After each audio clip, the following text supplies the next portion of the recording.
Já voltou? Não, mas tinha que voltar na continuidade. Tá. Então, deixa eu mudar tudo aqui.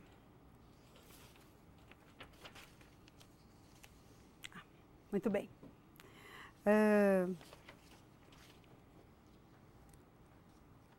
Então, o artigo 8º da Lei 10.741/2003 menciona que o envelhecimento é um direito personalíssimo e sua proteção, por conseguinte, constitui um direito social.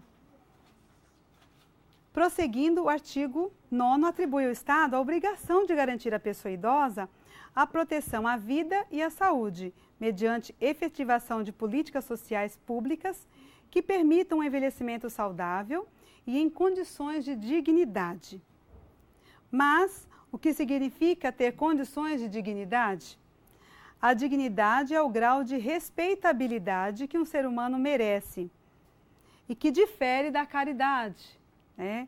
Difere da solidariedade e da assistência, que traz em si um pejorativo de hipossuficiência. Então, dignidade vai muito além, né? Não pode ser de forma alguma confundido, né, dessa maneira. Portanto, a colaboração para uma melhor qualidade de vida das pessoas com idade avançada tende a ser uma forma de compreensão da dignidade como o nascimento para uma expectativa de vida mais longa, na perspectiva do futuro que aguarda a todos. O Estatuto destaca, então, os direitos sociais garantidos e apregoados. Contudo, somente serão assegurados se a sociedade assumir a responsabilidade de permitir o resgate da cidadania das pessoas que contribuíram para a construção do nosso país. Dentre as prerrogativas do Estatuto, destaca-se também a implementação da Política Nacional de Assistência Social, que, embora não esteja aqui, ela está no bojo, né? A Política Nacional é de 2004 e do Sistema Único, SUAS, né? Sistema Único de Assistência Social, em 2005. Este mecanismo permite interromper a fragmentação que até então marcou os programas na área e instituir efetivamente uma política pública articulada em rede. A política nacional, ela apresenta diretrizes para a efetivação da assistência social como direito de cidadania e responsabilidade do Estado. Já a norma operacional básica, aprovada em 2005 pelo Conselho Nacional da Assistência Social, apresenta os eixos estruturantes necessários para a implementação e consolidação do Sistema Único de Assistência Social no Brasil.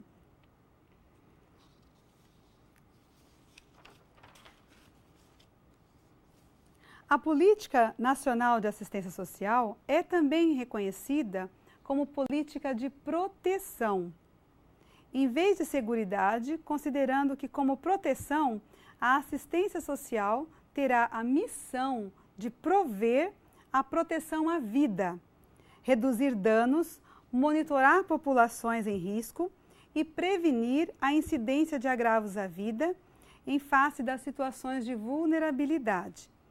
Neste contexto, como ação protetora, a assistência social deve propiciar 3 tipos de segurança: de sobrevivência, de acolhida e de convívio. A proposta do SUAS, criada em 2005, é um dos termos da lei, uma estratégia de organização dos preceitos, disposição, ações e procedimentos previstos na LOAS e na PNAS. Esse sistema, ele define,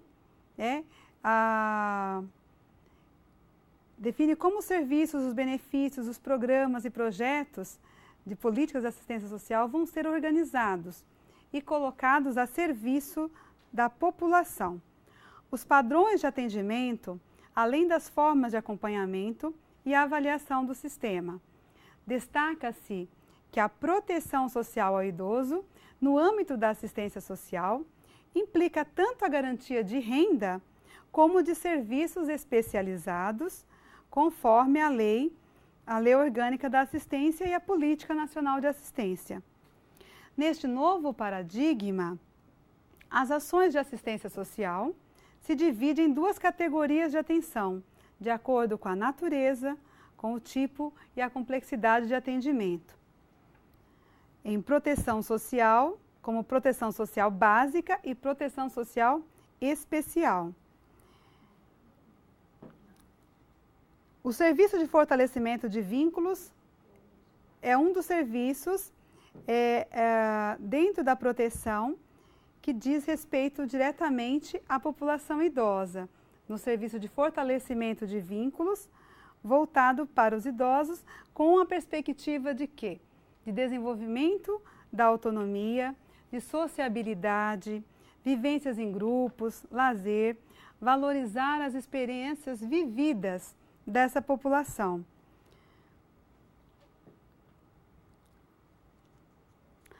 Dentro da proteção social básica, tem também um outro serviço que diz respeito diretamente à pessoa com deficiência e o idoso. É a proteção social básica no domicílio, que tem porta de entrada no SUAS pelo CRAS. Temos também, na proteção especial, a gente já tem um acolhimento institucional, que é de natureza provisória e excepcionalmente de longa permanência, quando esgotadas todas as possibilidades de autossustento e convívio dos familiares.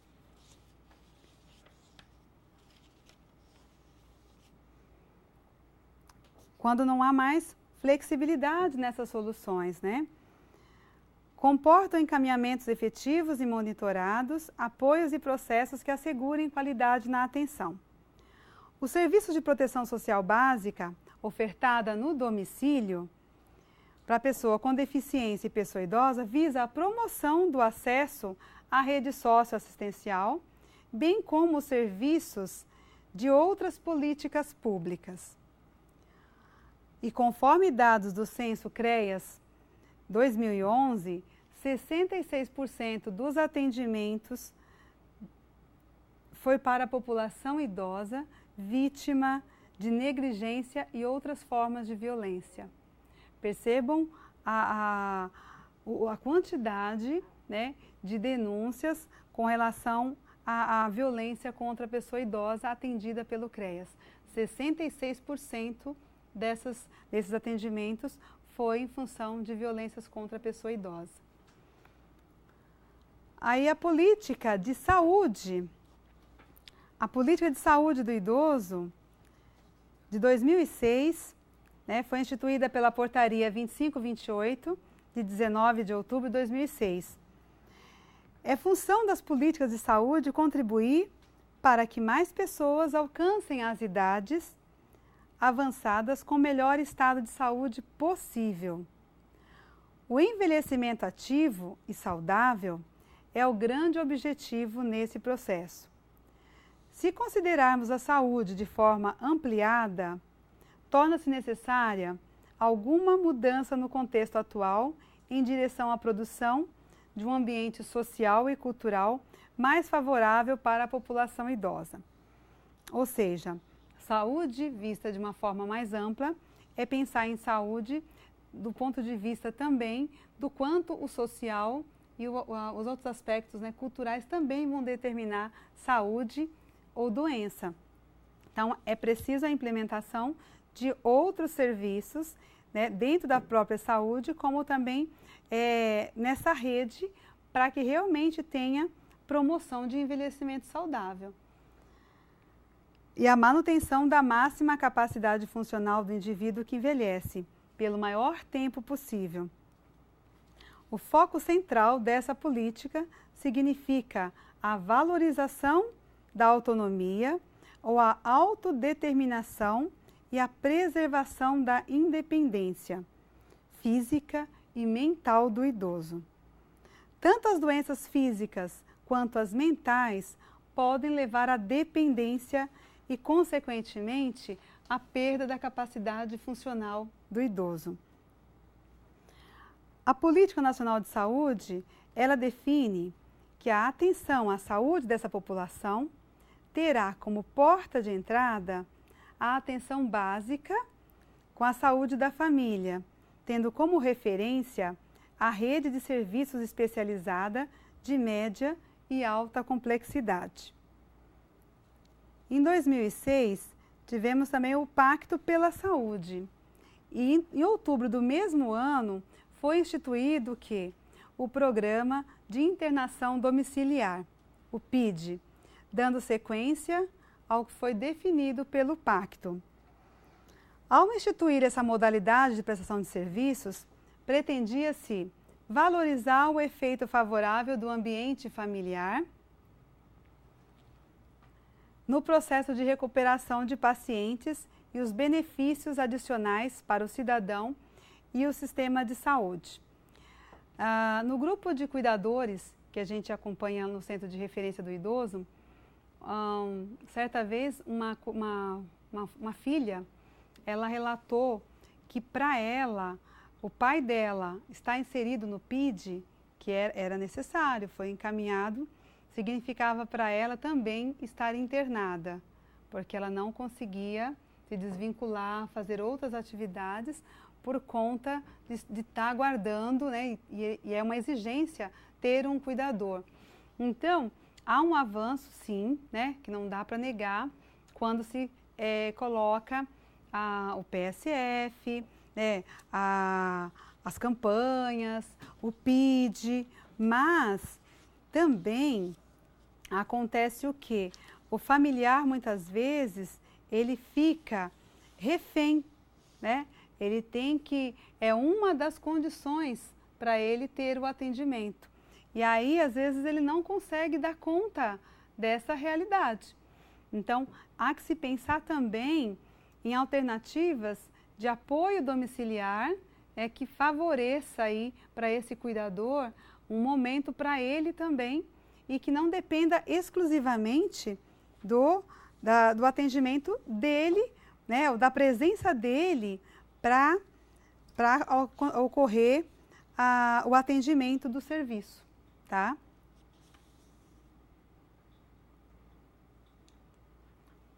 Podemos passar o próximo bloco.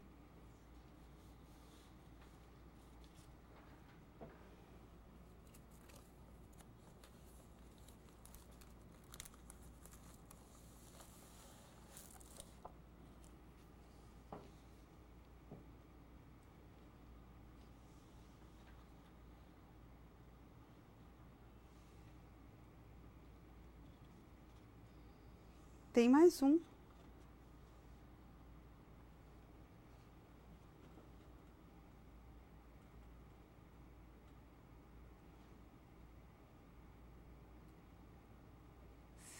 Sim, mas um era a continuidade.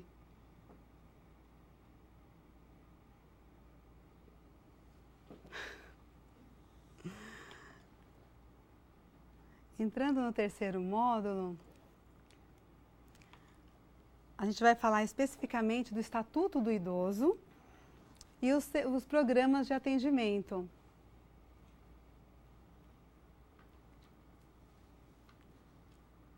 O Estatuto do Idoso, ele foi inspirado no Estatuto da Criança e do Adolescente, né? E ele compreende 5 tópicos dos direitos fundamentais, né, que são disciplinados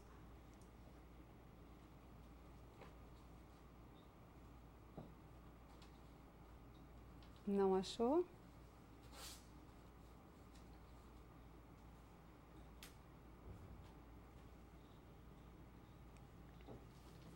Isso. Que são disciplinados os direitos, dentro dos direitos, os 5 tópicos são direitos fundamentais, as medidas de proteção, política de atendimento, acesso à justiça e crimes em espécie. Então, tem o 6º aqui, o crime em espécie, que estaria junto com acesso à justiça, como eu vou falar posteriormente. Dentro dos direitos fundamentais, a gente vai ter o direito à vida, à liberdade, ao respeito e à dignidade, aos alimentos, à saúde, à educação, à cultura, ao esporte, ao lazer, à profissionalização e ao trabalho, à previdência social e à assistência social, à habitação, o transporte, e a seguir nós vamos explicitar cada um deles.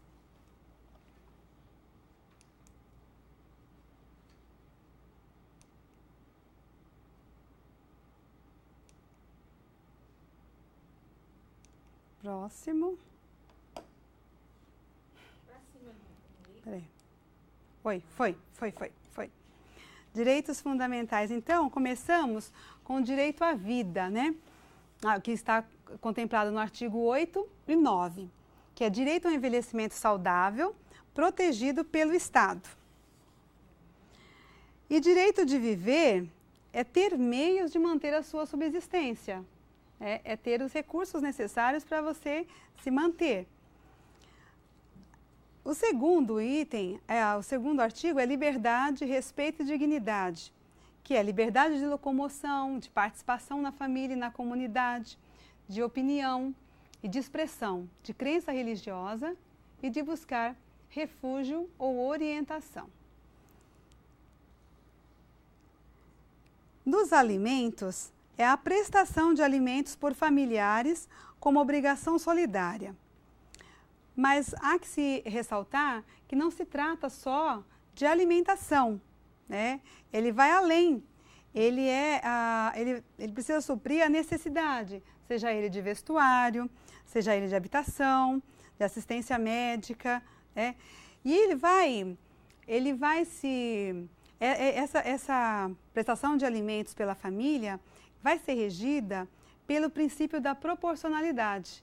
O que vem a ser? Na hora de estabelecer o valor dessa pensão, vai se levar em conta o recurso dessa pessoa, né? Quais são os gastos, as condições econômicas que essa pessoa tem. Agora, um detalhe é que tem que ser requerido pelo próprio idoso. E ele pode, inclusive, optar qual familiar ele vai designar para pagar os alimentos. Não necessariamente precisa ser todos os filhos. Não sei se eu estou falando óbvio aqui para vocês. Você já... Não? O que acontece? Mesmo que tenha filhos, né, vários filhos, ele pode dizer, não, eu quero receber do filho tal, porque eu sei que ele tem uma condição razoável, né, confortável. Então, e ele tem que entrar com essa ação, exceto se ele for interditado, tiver um curador, e esse curador que venha entrar com a ação solicitando alimentos. E assim, a gente pensa às vezes que é só o filho, né? Então quando era criança se exigia do pai, agora o pai tem que se exigir do filho. Não, pode se estender até o 4º grau de parentesco, alinhado com o direito sucessório. Então, às vezes a pessoa fala, mas é só minha tia. Mas olha, se ela não tem filhos, observem bem onde é que você está, que pode também, se o idoso entrar com a ação de alimentos, você precisa fazer essa prestação, tá? E aí, é muito difícil para o idoso entrar com uma ação pedindo alimentos para o familiar, né? E isso vai demandar um desgaste emocional muito grande. E muitas vezes é a ruptura, a entrada numa ação, ela pode provocar a ruptura permanente desses vínculos. Às vezes o que estava bastante conflitante pode, nesse momento, se perder. No entanto, em alguns momentos tem que entrar mesmo, porque do contrário a pessoa não vai ter condições de prover, né, a sua subsistência. Aí eu trago um caso, uma situação que eu atendi no grupo de cuidador e ela era acompanhada também pelo CREAS. Era uma idosa, morava com o esposo estava acamado E ela tinha dois filhos com uma condição bastante confortável, né? Emprego, uma condição que daria para auxiliá-la. No entanto, o que o filho fez? O filho optou por interditar a mãe. A intenção dele era interditar a mãe, o pai já estava interditado, a mãe era a curadora. Então, interditando a mãe, logo também suspenderia a interdição do pai. O filho assumiria, então, a curatela dos dois. E ela, muito lúcida, muito esclarecida, ela disse, não, mas eu sei o que eles querem. Eles querem que me interditar, colocar a gente numa instituição, vender a casa, e a gente que fique nos cuidados de uma instituição. Mas eu não quero, eu tenho a minha casa. E ela foi muito forte, ela foi muito firme no seu posicionamento. Ela procurou, primeiro ela foi à promotoria, foi ao Ministério Público, procurou a promotora do idoso, lá foi colhido o depoimento dela, aí o Ministério Público acolheu, entrou então com o processo de alimentos contra os filhos. Então, os filhos tiveram que pagar não só a questão dos alimentos, mas pagar também os cuidadores, porque ele requeria cuidados 24 horas. E ela não podia, ela também precisava de cuidados, Então, ela é um exemplo de que, na medida em que você conhece o seu direito, e não se deixa intimidar por essa pressão, você tem acesso, tem a garantia de prover realmente as suas necessidades.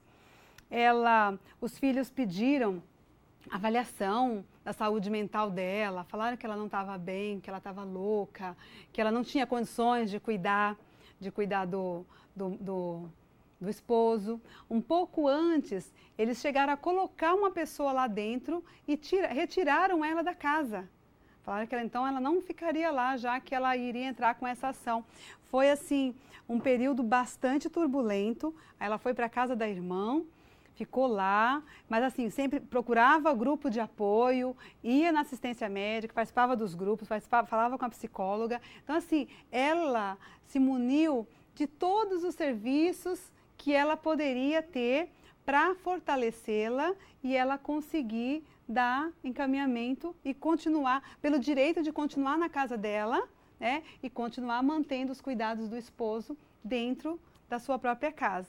Então, só um parênteses, por conta dessa situação de que às vezes a gente pensa que é só alimentos, ou que é só todos os filhos, aí vai ter que dividir. Então, nem sempre é assim, Então, ele pode fazer a escolha e pode ser um valor para suprir outras necessidades. E nesse caso, tanto o idoso quanto a idosa recebiam o benefício. Ele era um funcionário público aposentado, mas para suprir todas as demandas de um cuidado no domicílio, o valor é altíssimo. Então, ela não conseguia. Ela falava, já fiz empréstimo para conseguir pagar a cuidadora, tem medicamentos que eu ainda não consegui pelo SUS, o médico já preencheu, eu já fui atrás, mas vai levar um tempo até que eu consiga a dieta integral, a fralda, a cama. Então, todos os recursos necessários para mantê-lo em casa tinham um custo e para manter não era suficiente a aposentadoria dos dois. Por conta disso, ela entrou com a ação de alimentos. Então, dentro dos direitos fundamentais, a gente tem também esse artigo, o 15 ao 19, que é da saúde. E o que diz? Atenção integral pelo SUS no tratamento e na prevenção das doenças. Olha aí, do caso que eu contei, Inclusive no atendimento geriátrico e gerontológico em ambulatórios, atendimento domiciliar para o idoso impossibilitado de locomoção, reabilitação, fornecimento gratuito de medicamentos de uso continuado, prótese e órteses, proibição de discriminação em plano de saúde, direito a acompanhante na internação, direito de opção pelo tipo de tratamento, treinamento específico dos profissionais de saúde e dos cuidadores, e os casos de suspeita ou confirmação de violência têm que fazer notificação compulsória. Aqui podemos abrir vários parênteses, né? Um deles, a gente tá aqui, ó, a garantia de atendimento domiciliar, né? Para locomoção, para reabilitação, o fornecimento de medicação. É certo que os medicamentos de uso contínuo a rede fornece. Medicamentos de alto custo, a rede fornece. Só que até fornecer, né, tem uma distância. E até isso acontecer, muitas vezes as famílias têm que arcar com isso até o recebimento dessa medicação e entrar naquele fluxo, né? Outra coisa é a questão do direito ao acompanhante. Ele tem direito a um acompanhante e não dever, né, de ter um acompanhante. E às vezes o direito torna-se uma obrigação. Às vezes, no caso de uma idosa e um idoso, que eu também já havia relatado para vocês, ele fica hospitalizado, mas aí fala, não precisa de ter um acompanhante, é idoso, ele tem o direito a um acompanhante, ok. Só que aí na medida que não tem um acompanhante, o que acontece? Olha, mas está abandonado, não pode ficar assim, o idoso precisa de um acompanhante. Aí às vezes a esposa fala, mas eu não posso ficar aqui o dia inteiro. Ou mesmo quando tem os filhos, o filho vai ficar à noite, mas no dia seguinte ele tem que trabalhar, né? Por mais que se reveze, nem sempre as pessoas conseguem. Mas houve uma inversão desse direito, né? E essa inversão, ela acaba por causar muitos aborrecimentos para a família também, né? Porque você pode sensibilizá-los a participar, a acompanhar, porque o idoso vai se sentir mais seguro com a presença de um familiar, né? Mas não é sempre assim que as coisas acontecem. A realidade é muito difícil e muito complexa, né? As pessoas têm que trabalhar, as pessoas têm que ir atrás de medicação, têm que ir atrás, falar com alguém, chamar um cuidador. Muitas vezes as pessoas acabam contratando cuidadores para acompanhar no período de internação, porque há uma pressão muito grande em cima dos familiares para que fique lá acompanhando 24 horas. Então, nesses momentos, a gente tem que ter muito claro que, olha, qual é a situação? Tem um outro caso que eu acompanho, que eles têm um cuidador, tem cuidador 24 horas. É um casal. Então, lembra que eu coloquei para vocês naquele gráfico a condição de moradia com quem vive e um número bem expressivo que mora o casal ou que mora sozinho? Essa situação é um casal que moram só, não tiveram filhos. Ela tem uma deficiência física, ela não tem um braço, teve um AVC que comprometeu o lado direito. Ele tem Alzheimer, é bem mais velho, né, que ela, ele está com 88 anos. E quando ele fica hospitalizado, não dá para o cuidador ficar com ele no hospital. Porque se fica com ele, é ela que vai ficar sozinha. E todas as vezes a gente tem que ligar lá e explicar, olha, trata-se de um casal, eles já têm cuidadores, mas eles não têm como arcar com a despesa de mais um cuidador no hospital. Então, o hospital tem que, nesse momento, ter as condições para dar continuidade e acompanhar aquele idoso, independente de ter ou não um familiar presente. Então, esse ponto, ele é muito emblemático. No dia a dia, é o que eu mais vejo das situações que a gente acompanha, tá? Agora vamos para o próximo bloco, a gente continua no próximo.